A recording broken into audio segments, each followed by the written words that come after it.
नमस्कार, स्वागत है आपका बीटीवी न्यूज में। आपके साथ मैं हूं सना और आइए करते हैं खबरों की शुरुआत इस खबर के साथ। बिजली के स्मार्ट मीटरों के खिलाफ प्रदर्शन करते हुए कांग्रेस कार्यकर्ताओं ने मुख्य अभियंता कार्यालय का घेराव किया।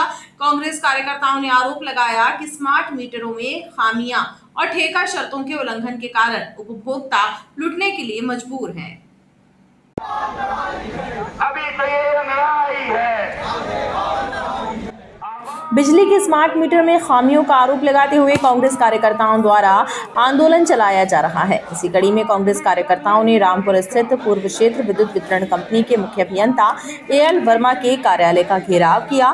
कांग्रेस कार्यकर्ताओं ने आरोप लगाया कि स्मार्ट सिटी में खामियां हैं और ठेका शर्तों का भी उल्लंघन किया जा रहा है। इन गफलतबाजियों के कारण उपभोक्ता लूटने को मजबूर है, लेकिन अधिकारी जनता की तकलीफें समझने को तैयार नहीं है।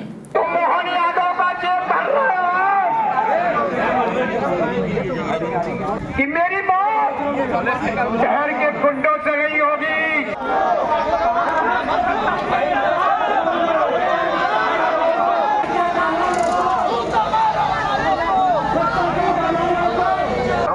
जब से इस 922 करोड़ का ठेका मोंटी कार्लो को स्मार्ट मीटर का दिया है, जबलपुर शहर में एक अराजकता की स्थिति बनी है। टेंडर शर्तों में जितने भी नियम थे उन सभी का उल्लंघन किया जा रहा है। आज आपके माध्यम से जबलपुर शहर की जनता को बताना चाहता हूं कि स्मार्ट मीटर में सबसे पहला क्लॉज ये था कि समूचे मध्य जबलपुर में जितने भी स्मार्ट मीटर लगेंगे उसका 5% आपको चेक मीटर लगाना पड़ेगा।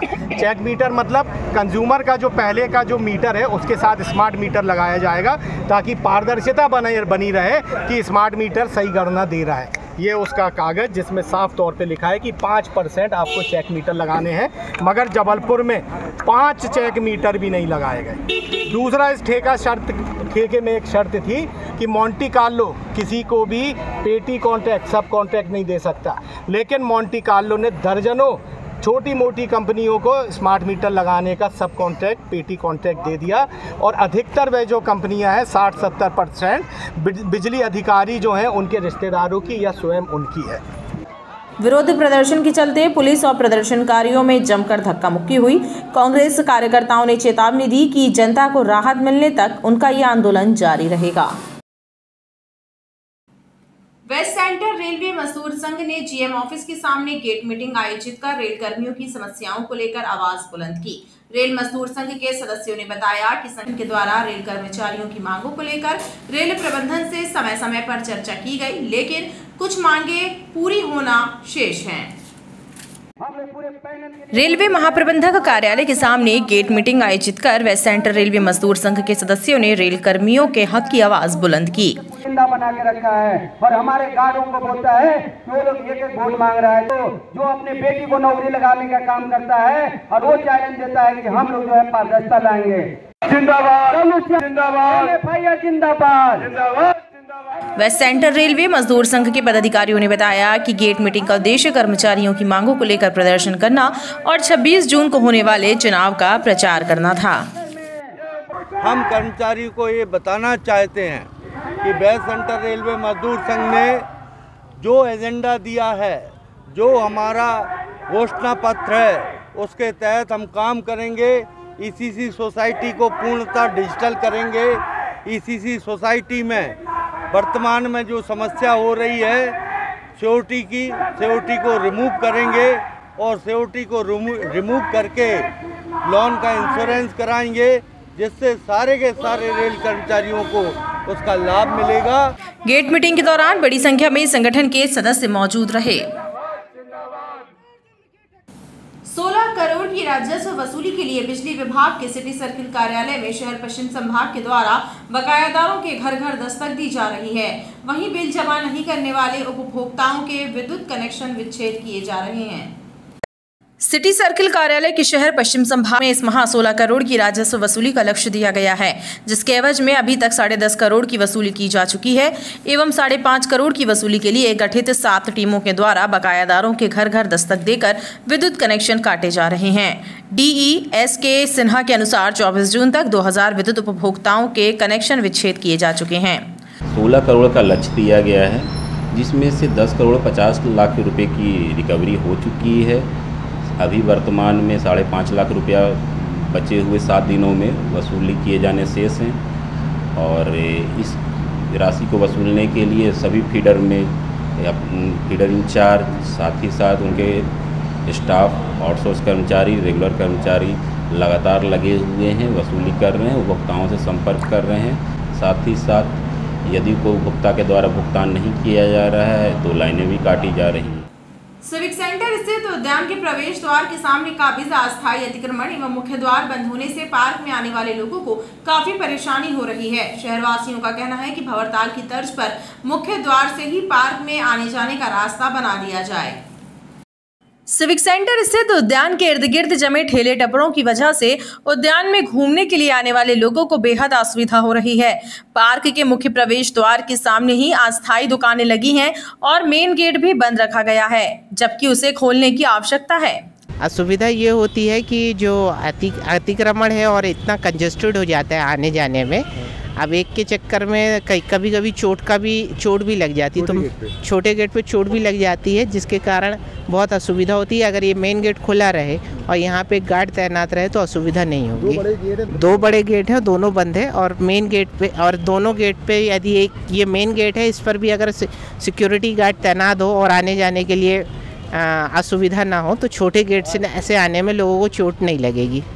तो अपन ये चाहते हैं, गर्मी का समय, लोग शाम को घर से निकलते हैं और इस सुविधा का लाभ उठाने के लिए, और इस गार्डन में इतना रुपया लगाया हुआ है और यहाँ अवैध जो लगा हुआ है दुकानें, वो भी आप देख रहे हैं गेट के सामने जो लगी हैं, कम से कम उसको सुविधा जो है गेट खोल देना चाहिए। अलग होनी चाहिए दुकानें यहाँ गेट के सामने से साइड में हो जाएं और अतिक्रमण ना हो, और उसके बाद क्या है कि गेट खुल जाएगा तो बच्चों को, महिलाओं को सुविधा मिल जाएगी। वहीं अस्थायी अतिक्रमण भी हटाने की मांग की गई है। एलएलबी और एलएलएम के छात्रों की विभिन्न समस्याओं को लेकर रानी दुर्गावती विश्वविद्यालय का घेराव करने पहुंचे महाकौशल लॉ स्टूडेंट एसोसिएशन के सदस्यों और पुलिस के बीच तीखी बहस हुई और हंगामा बढ़ता देख सिविल लाइन पुलिस ने कुछ छात्रों की गिरफ्तारी भी की।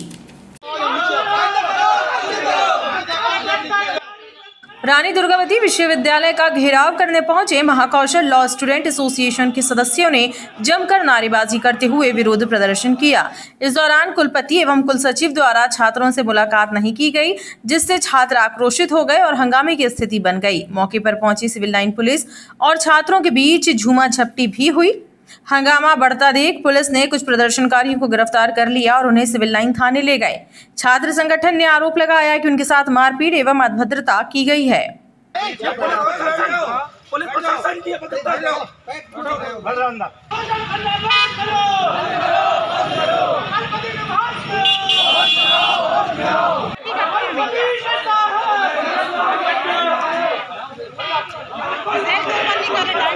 आज जो विगत third semester LLB fifth semester के पुराने जो रिजल्ट अभी तक घोषित नहीं किए गए, और जो एलएलबी के रिजल्ट 4-5 महीने में घोषित किए जाते हैं, उसके 15 दिन पश्चात ही नेक्स्ट सेमेस्टर का टाइम टेबल घोषित कर दिया जाता है। 60 से 90 दिन के अंदर परीक्षा कराने का नियम है, लेकिन ये 15 से 20 दिन में पेपर कराए जा रहे हैं। ये छात्र विरोधी नीति जो विश्वविद्यालय के कुलपति की जो संचालित की जा रही है, मैं बता देना चाहता हूँ राज्यपाल जी से कि जल्द से जल्द कुलपति जी के ऊपर कार्रवाई की जाए। पुलिस प्रशासन का ऊपर दबाव बना के विश्वविद्यालय के द्वारा छात्रों के साथ आज अभद्रता करी गई, छात्रों के साथ आज मारपीट की गई। आप ये देखिए किस तरीके से ये कुर्ता फाड़ा गया है, मेरे हाथ में यहाँ चोट आई हुई है। ये जो पुलिस प्रशासन का जो रवैया रहा है, ये बहुत ही ज़्यादा दुखद है। जिस तरीके से छात्रों की आवाज़ को आज दबाया जा रहा है, ये आवाज़ सिर्फ छात्रों की नहीं दबाई जा रही है, ये लोकतंत्र की आवाज़ दबाई जा रही है। छात्र संगठन के अनुसार विश्वविद्यालय प्रबंधन के द्वारा एलएलबी के परीक्षा परिणाम समय पर घोषित नहीं किए जा रहे हैं, साथ ही अन्य मांगों पर भी ध्यान नहीं दिया जा रहा है, लिहाजा छात्रों में आक्रोश व्याप्त है। एक 407 की चालक ने खच्चर को टक्कर मारकर घायल कर दिया और मौके से भाग निकला। घंटाघर के समीप पागलखाना मस्जिद के पास हुई इस दुर्घटना में जख्मी हुए जानवर को इलाज के लिए पशु चिकित्सालय ले जाया गया। 407 वाहन के चालक ने लापरवाही पूर्वक गाड़ी चलाते हुए रोड किनारे खड़े खच्चर को टक्कर मारकर घायल कर दिया। ये दुर्घटना घंटाघर के पास हुई, जिसके बाद काफी देर तक जानवर घायल अवस्था में पड़ा रहा। बाद में स्थानीय लोगों ने एक निजी वाहन से जख्मी खच्चर को उपचार के लिए पशु चिकित्सालय भेजा।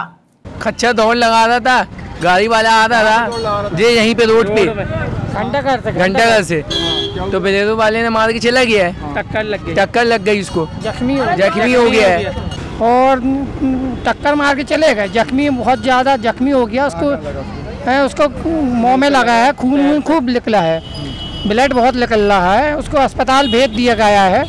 आधा एक घंटा तक तड़पत रहा, उसको कोई ध्यान ही नहीं दिया। घटना के बाद वाहन चालक फरार हो गया। वहीं कुछ देर तक सड़क पर ट्रैफिक जाम की स्थिति बनी रही। गढ़ा थाने के सामने काबिज अतिक्रमण यातायात व्यवस्था के लिए चुनौती बनी हुए हैं। सड़क और फुटपाथ पर कब्जा करके लगाई जा रही दुकानों के कारण दुर्घटनाएं होती हैं, लेकिन जिम्मेदार विभाग मूक दर्शक बने हुए हैं। गढ़ा थाने के सामने सड़क और फुटपाथ पर काबिज अतिक्रमणों के कारण यातायात व्यवस्था प्रभावित हो रही है। सड़क दुर्घटनाएं हो रही हैं, लेकिन यातायात पुलिस और नगर निगम का कन्या क्रांति दल मूक दर्शक बना हुआ है, जिसके चलते राहगीरों को परेशानियां झेलनी पड़ती हैं। कोर्ट की फटकार के बाद नगर निगम का कन्या क्रांति दल छुटपुट कार्यवाही करता भी है, लेकिन उसके बावजूद शहर की सड़कें अतिक्रमणों से मुक्त नहीं हो पा रही हैं।